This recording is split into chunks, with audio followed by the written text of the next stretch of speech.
Hello and welcome back to our channel. और इस video में हम लोग बात करने वाले हैं हिंदी के इंपॉर्टेंट टॉपिक्स की, जिनके ऊपर एमपी बोर्ड वाले क्वेश्चन पूछते हैं और जिन पर ही आएंगे, इसकी मैं गारंटी ले रहा। और सॉरी फॉर इतने दिन तक मैंने वीडियो नहीं डाली, क्योंकि मैं काम कर रहा था अपने टाइम में, और जैसे ही मैं फ्री हुआ वैसे ही मैंने आप लोग के लिए सब लोग रिकॉर्ड वगैरह कर दिया, तो वीडियो शुरू हुआ, आज से हो जाएंगी डालना, ठीक है। तो पहली बात करें हम लोग हिंदी के, तो हिंदी में आप लोग को देखिए, पहली बात तो करते हैं प्रश्नोत्तर की। प्रश्नोत्तर क्या है कि आप लोग को मैंने पिछले साल के पेपर देखा था, तो उसमें क्या है, उन लोग ने और उससे और पहले देखा था ना, तो उन लोग ने क्या किया कि प्रश्नोत्तर में वो लोग क्वेश्चन आंसर डायरेक्ट गाइड वगैरह उससे नहीं पूछ रहे थे, किसी चीज से भी नहीं, डायरेक्ट उन्होंने ये कहा था कि आप रीडिंग लीजिए और मतलब चैप्टर्स वगैरह की रीडिंग करके ही क्वेश्चन आंसर उन्होंने पूछे हैं, मतलब उसके अंदर से बना गया, ठीक है। तो आप लोग रीडिंग लेकर ही क्वेश्चन आंसर करें, तो ये मेरी सलाह है, ठीक है। उसके बाद हमारी बात करते हैं आगे। देखो, रस की परिभाषा आप लोग को करनी है, पहली बात, और प्रकार भी करनी है आप लोग को, और अंग एग्जाम्पल के साथ करने हैं, ठीक है। अंग और प्रकार की आप लोग को परिभाषा आनी चाहिए, जितने भी अंग हैं, जितने भी प्रकार हैं, सबकी परिभाषा आनी चाहिए आप लोग को एग्जाम्पल के साथ, ओके। तो ये कर लेने आप लोग को। देखो, मैं आंसर लिख के नहीं लाया हूँ, क्योंकि बहुत सारे हो जाएंगे, मतलब बहुत लंबा चली जाएगी वीडियो, इसलिए मैं से ओनली इतने topic, only topic by topic लिख के आया हूँ, क्या क्या आप लोग को करना है, किनके अंदर से आप लोग को क्वेश्चंस मिलेंगे, ठीक है, एमपी बोर्ड में, ओके। चलो और आगे बढ़ते हैं। तो अलंकार, अलंकार की परिभाषा करनी है आप लोग को, ठीक है, और प्रकार की परिभाषा करनी है, और एग्जाम्पल के साथ करना है आप लोग को, एक एक एग्जाम्पल लिखना जरूरी है। ये सब कुछ आप लोग के क्या है कि और में अगर पूछ और में ही पूछेंगे ज़्यादातर, देखो और में पूछते हैं क्वेश्चन आंसर, ये सारी ग्रामर्स और टिक द करेक्ट आप लोग के उसमें आएंगे, मैचिंग में भी पूछ लेते हैं, ठीक है। अंग आप लोग को पता ही होंगे, जो कि 10 होते हैं, प्रकार हमारे 4 होते हैं, ठीक है। और ये अंग और प्रकार में कोई कंफ्यूज मत होना, तो मैं साथ में बता रहा हूँ, ठीक है। और आगे देखिए आप लोग, अलंकार में क्या है, व्यक्ति रेखा अलंकार पढ़ना आप लोग को, सांग अलंकार पढ़ना, उपमा अलंकार पढ़ना है, मानवीय करंग अलंकार पढ़ना है, भक्तिमान अलंकार, संधि अलंकार, विरोधाभास, और सभी के एग्जाम्पल्स आने चाहिए आप लोग को पहले नंबर, ठीक है। और उसके बाद हम लोग बात कर रहे हैं हमारे कौन से टॉपिक्स की, और सब में देखो एग्जाम्पल लिखना जरूरी है, मैं बोलूं या ना बोलूं, आप लोग को एग्जाम्पल लिखना जरूरी है, उदाहरण, ठीक है, एक उदाहरण, ठीक है। और आगे बढ़ते हैं हम लोग छंद। देखो, छंद करना, छंद के प्रकार करने हो, उसकी परिभाषा करनी है, उसके 6 अंग के नाम बस करने हैं, ओनली नाम बस कर लेना, जैसे नाम क्या होते हैं, जैसे तुर्क, गण, यति, अति, मतलब जो कुछ भी हो तो आप लोग देख लेना, ठीक है। उसके बाद हम बात करते हैं हमारे कौन से प्रबंध और मुक्त काव्य की परिभाषा के साथ साथ एग्जाम्पल। सो इन दोनों में अंतर भी पूछ सकते हैं वो लोग आप लोग से, ठीक है। और ज़्यादा वो घबराना नहीं, पेपर ज़्यादा टफ नहीं आता, ओनली ग्रामर, जिसने ग्रामर नहीं पढ़ी रहती तो उसको पेपर टफ लगने लगता है, तो इसलिए मैं ग्रामर बताने आया हूँ कि कौन से ग्रामर की कौन से टॉपिक्स में से आपके क्वेश्चन आएंगे, ओके। तो इतना बस पढ़ना है आप लोग को, ज़्यादा नहीं।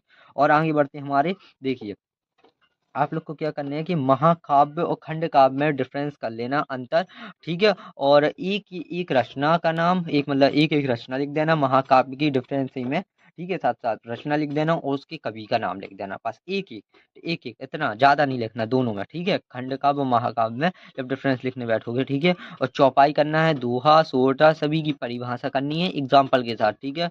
बहुत ही सरल होता है, ठीक है, सोरठा और दोहा एक दूसरे के उल्टे होते हैं, जैसा कि आप लोग को पता ही होगा, आप लोग पढ़ चुके हैं। हालाँकि मैं गलत बोलूँ तो कमेंट में बता देना, और कोई भी डाउट हो तो मुझे भी कमेंट पे बता देना, या फिर टेलीग्राम पे आकर मुझसे मैं बात कर लेना, क्या डाउट है आप लोग को, मैं सभी की सॉल्यूशन दे देता हूँ, आप लोग को पता ही होगा जैसा कि, ठीक है। और आगे बढ़ते हैं, रुबैया, कवित्त, सवैया, छंद की परिभाषा करनी है आप लोग को विथ एग्जाम्पल के साथ, ओके। और आगे बढ़ते हैं हम, ठीक है। और आगे आप लोग देख सकते हो, आप लोग को क्या करना है, शब्द शक्ति और उसके प्रकार की परिभाषा एग्जाम्पल के साथ, ठीक है, और शब्द गुण और प्रकार की परिभाषा विद एग्जाम्पल के साथ करनी है, कुछ भी हो जाए, ठीक है, ये इतना कर लेना आप लोग, तो आप लोग के कम से कम बहुत नंबर आ जाएंगे, क्या नहीं कहूँ, मतलब बहुत ज़्यादा ही। तो क्वेश्चन आंसर का कोई कुछ नहीं कर सकता, पहली चीज़, ठीक है। अब हम आगे बढ़ते हैं हमारी वीडियो में, ठीक है। तो ये रहा सिस्टम है। तो क्या है कि पहले देखो, उपसर्ग आप लोग को करना है, और प्रत्यय की परिभाषा एग्जाम्पल के साथ। उपसर्ग और प्रत्यय आप लोग को पता होगा, जो आगे लगते हैं वो उपसर्ग हैं, जो पीछे लगते हैं वो प्रत्यय होते हैं, मतलब ऐसे शब्द जो आगे पीछे लगते हैं वो होता है, एक एक एग्जाम्पल। तत्सम और तद्भव शब्द की परिभाषा एग्जाम्पल के साथ बताना है, ठीक है। हिंदी साहित्य का इतिहास मैं अभी थोड़ी देर में बताऊंगा, ये सबसे लास्ट बताऊंगा, इसके अंदर भी बताऊंगा मैं क्या क्या करना है, ठीक है। तो इसको अभी याद दिलवा देना, देखो मैं इस पे निशान भी लगा रहा हूँ कि थोड़ी देर में ये बताऊंगा, ये लास्ट में, ठीक है, क्योंकि इसके अंदर भी डिटेल में आऊंगा, तो थोड़ी थोड़ी चीज़ें, ज़्यादा नहीं है उसके अंदर, ठीक है। उसके बाद आप लोग को मातृभाषा और बोली में डिफरेंस पता होना चाहिए क्या होता है, और डिफरेंस पूछेंगे ही और में, ठीक है। निबंध किसे कहते हैं, और कोई एक भारतीय विद्वान की परिभाषा लिखिए, मतलब किसी जो मतलब जो हमारे इंडिया में जो अच्छे खासे विद्वान हैं उनके हिसाब से निबंध की परिभाषा लिख देना, कि ये गुलाब राय के अनुसार जो भी राय हों उनके सभी के अनुसार लिख देना, एक बस लिखना, ज़्यादा नहीं लिखना, एक ही लिखना, ओके। और हम आगे बढ़ते हैं, ठीक है।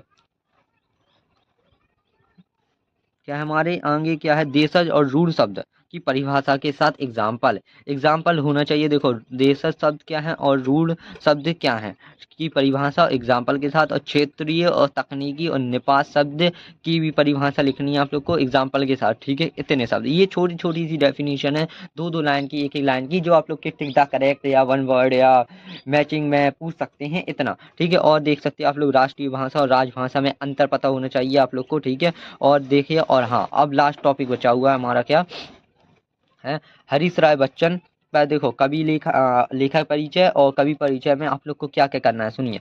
आप लोग को कवि परिचय, लेखक परिचय, कला पक्ष आना चाहिए, भाव पक्ष आना चाहिए, हिंदी साहित्य में इतिहास क्या रहा उनका, और क्या है उनकी रचनाएं, दो दो बस, इतना इतना पूछेंगे वो आप लोग से, और कुछ नहीं ज़्यादा पूछेंगे, ठीक है। किन किन पे करना है आप लोग को इंपॉर्टेंट बताया मैंने, जिनके अंदर से जैसे कि हरीश राय बच्चन, रघुवीर शाह, तुलसीदास जी, आलोक धर्म, कुंवर नारायण। कवि परिचय इन पे कर लेना, लेखक परिचय महादेवी वर्मा, हजारी प्रसाद, जैनेन्द्र कुमार, धर्मवीर, बस इतना, ठीक है। और इसमें मैं एक चीज़ और बताना चाहूँगा आप लोग को, क्या है कि देखो इसमें क्या टॉपिक कुछ मिलेंगे आप लोग को, जैसे इनका, जैसे इनमें से कोई एक पूछा इन लोगों ने, ठीक है। हालांकि दोनों आएंगे एक दूसरे के और में, इसका इसी के और में आएगा, इसका इसी के और में आएगा, या इन दोनों के और में आ सकते हैं, ठीक है।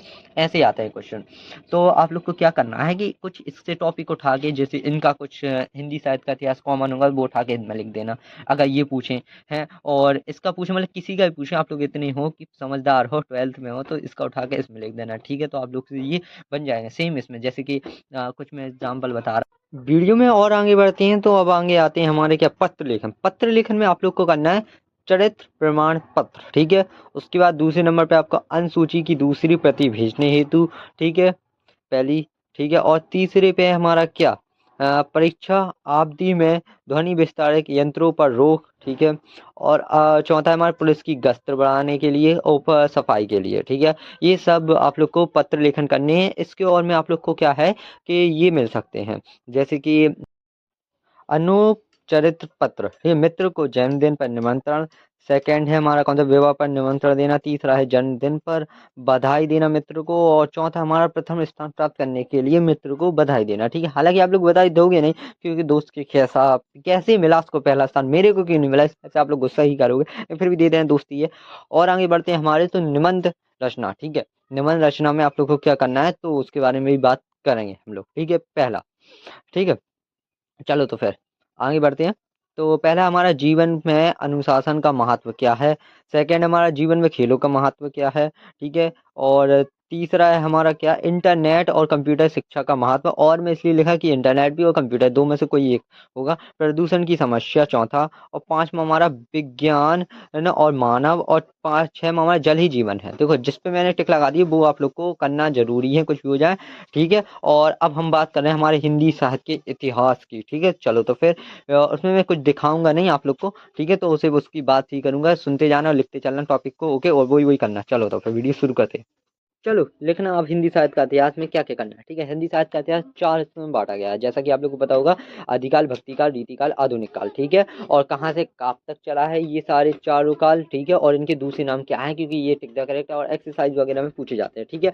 अब बात करते हैं इन सभी के आप लोग को क्या क्या करना है, सुनना, ठीक है। विशेषताएं, यानी कि जिनको हम लोग प्रवृत्तियां बोलते हैं, और एक एक दो दो करने हैं कवि के नाम हर किसी के, ठीक है। और उनकी एक एक रचनाएं, ठीक है, या दो दो रचनाएं कर लेना, ठीक है। इतने आप लोग को दो दो नंबर में पूछ लिया जाता है, ठीक है। हर किसी का करना है, आदिकाल, भक्ति, चार हो गए, ठीक है। और दूसरी चीज पे आगे बढ़ते हैं हमारे, क्या, रहस्यवाद। रहस्यवाद में भी आपको सेम चीज यही करना है, प्रवृत्तियां, ये दो दो कवि और उनकी रचनाओं के नाम, ठीक है। रहस्यवाद में भी, ठीक है। और छायावाद में भी हमारा, नई कविता में भी, प्रयोगवाद में भी सेम चीज वही लगाना है, व्यक्तिवाद में भी सेम चीज वही लगाना है, और ठीक है। और हमारे भारतेंदु युग जो है उसमें भी सेम चीज लगानी है, और द्विवेदी युग में भी लगानी है, और शुक्ल युग में भी लगानी है, और सब कि कहाँ से कहाँ तक चला, ये आप लोग को डेट पता होनी चाहिए। हालाँकि इनकी नहीं पता होनी चाहिए, नई कविता वगैरह की, लेकिन उन चारों की ज़रूर कर लेना, आधुनिक काल, रीतिकाल और भक्तिकाल जो भी हैं, उन सभी की डेट आप लोग को पता होनी चाहिए, कुछ भी हो जाए। तो अब हमने आप लोग को टॉपिक बहुत अच्छे से बता दी, किन में से क्वेश्चन आप लोग को 100% मिलने वाला है, ठीक है, हिंदी का। अब इंग्लिश के लिए आप लोग इंतज़ार कीजिए, तो उन लोग को भी उसकी वीडियो आप लोग को डाल दी जाएगी, और एग्जैक्ट वही क्वेश्चन डालेंगे, उनमें से ही आएँगे, एग्जैक्ट वही नहीं डालें, उनमें से ही आएँगे, ठीक है। तो मिलते हैं बाकी वीडियोज़ में, और केमिस्ट्री और फिजिक्स की न्यूमेरिकल्स की वीडियो आने वाली है जल्दी इस चैनल पे, ठीक है। तो वीडियो को कर लेना फॉलो, या फिर मतलब चैनल को फॉलो कर लेना, जो भी हो। अच्छी लगे तो लाइक ठोक देना, ठीक है। चलो तो फिर मिलते हैं बाकी वीडियोज़ में, और बहुत मेहनत लगती है आप लोग के लिए, मैं क्या क्या नहीं कर रहा, ठीक है। तो फिर चलो तो फिर, और इन्हीं में से ही आएँगे, इसकी मैं गारंटी लेता हूँ, हर बार कहने की ज़रूरत तो है नहीं है, ठीक है। चलो तो फिर बाय। और हाँ, लास्ट चीज़ रह गई थी, मुहावरे और लोकोक्तियाँ पढ़ के चले जाना, दोनों एक दूसरे के और में आते हैं, और अंतर पढ़ लेना, बस इतनी। मुहावरे और लोकोक्तियाँ पूछ लेंगे, ओके। तो फिर चलो।